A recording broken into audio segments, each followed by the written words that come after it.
भारताचे एक सार्वभौम समाजवादी धर्मनिरपेक्ष लोकशाही गणराज्य घडवण्याचा त्याच्या सर्व नागरिकांस सामाजिक आर्थिक व राजनैतिक न्याय विचार अभिव्यक्ती विश्वास श्रद्धा व उपासना यांचे स्वातंत्र्य दर्जाची व संधीची समानता निश्चितपणे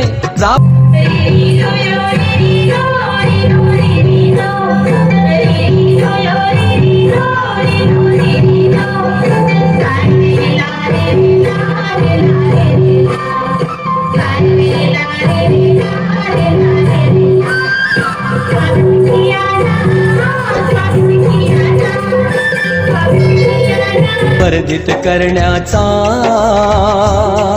संकल्पपूर्वक निर्धार करून सन्माननीय व्यासपीठ वंदनीय गुरुजन वर्ग उपस्थित सर्व समाज बांधव आणि माझे बालमित्रांनो, मी अक्षरा अर्चना हनुमंत गुडमेथे सर्वांना माझा सप्रेम नमस्कार. सर्वांना जय सेवा. संविधान दिनाच्या शुभेच्छा.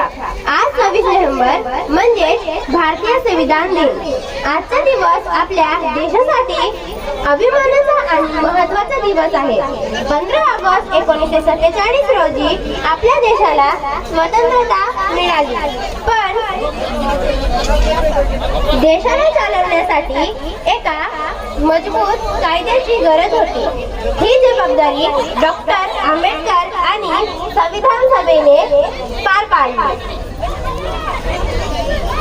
2 वर्ष 11 महिने आणि 18 दिवसांच्या अथक परिश्रमानंतर भारताचे संविधान तयार झाले.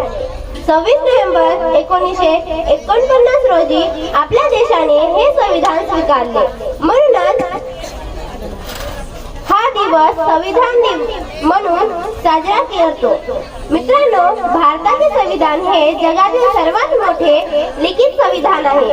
आपले संविधान आपल्याला स्वतंत्रता, समता, बंधुता आणि न्याय यांसारखी महत्त्वाची मानवी मूल्ये शिकवते. संविधानामुळे आज भारतातील प्रत्येक नागरिकाला समान अधिकार मिळाले आहे. मग तो श्रीमंत असो वा गरीब, कोणत्याही जातीचा असो वा धर्माचा, कायद्यासमोर सर्व समान आहे.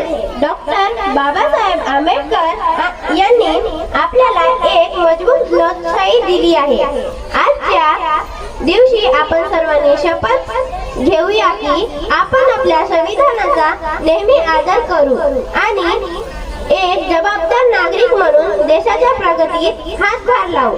जाता जाता एवढेच म्हणेन, ग्रंथ आहे हा पवित्र भारताची शान आहे. ग्रंथ आहे हा पवित्र भारताची शान आहे.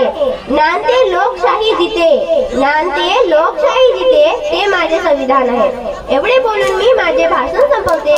जय हिंद, जय भारत, जय संविधान, जय सेवा, जय जोहार. धन्यवाद.